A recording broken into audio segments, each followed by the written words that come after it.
What's it like making your first scary movie? And were you a fan of the genre? I always had a great deal of respect for scary movies, and I saw a few that really impacted me when I was growing up. Like The Exorcist. I keep looking at The Exorcism of Emily Rose and saying that, but it was a great movie. I saw that too. Rosemary's Baby and Silence of the Lambs, and for me, this script was so shocking and so it really took me on such a journey that it seemed to sort of transcend genre. But I mean, it's incredibly scary. It's very exciting. What's the setup for the film, and who do you play? I play Sarah, the mother of Miles, and she is a woman who has been longing to have a child.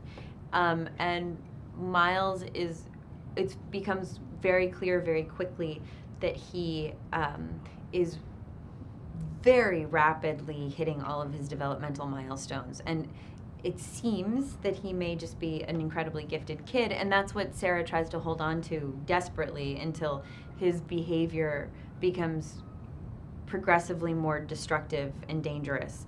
And they have to concede that there are other things going on with him. And then, the movie is how they deal with that. Definitely.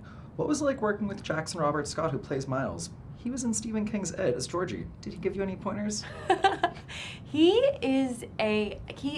Jackson is truly a gifted actor, and we spent time hanging out and getting to know each other before shooting began.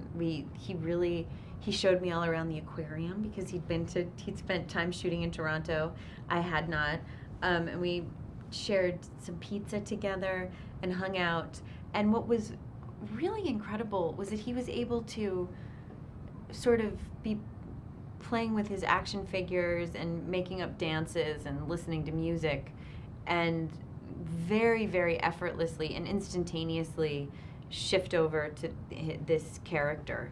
And he did it so seamlessly and so effortlessly with so little attachment to the results that it was just extraordinary, and it was really fun to work with him. He's really a light, and he kept the whole thing so buoyant just with his energy. And then seeing the finished product, I was just blown away by his presence. I was as well. Yeah. What was the biggest challenge in making The Prodigy?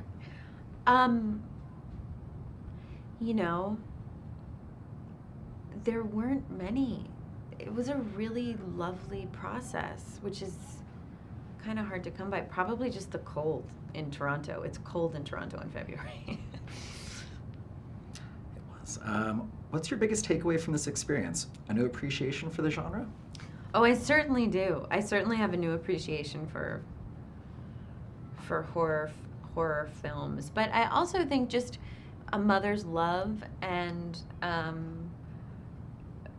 doing whatever it takes to go after what you believe in, no matter what other people are thinking or saying or doing. And I have a great deal of respect for the choices Sarah makes, even though they're quite shocking. And I don't know if I would be able to do it. I have a great deal of respect for her, and it's fun. It's fun to be scared. I get that now. I'm excited. I'm a convert. Final question. What was it attracted you to this story in particular? Well, like I said, it was a captivating script, and it was a really, really, really quick read and fun. But by the time it got to the third act and Sarah started to make the choices that she did in order to protect her son and stand up for him, and the where she had to go on her own, I was completely hooked. I really hadn't read or seen anything like it, and she was an anomaly to me in the stuff that I'd been reading. So, I mean, I read it and I felt like I didn't really have a choice. I had to do it, which is, I think, how you want to feel about projects. Thank you so much for your time. We're so Thank you. excited to see The Prodigy. Thank you. Thank you so much.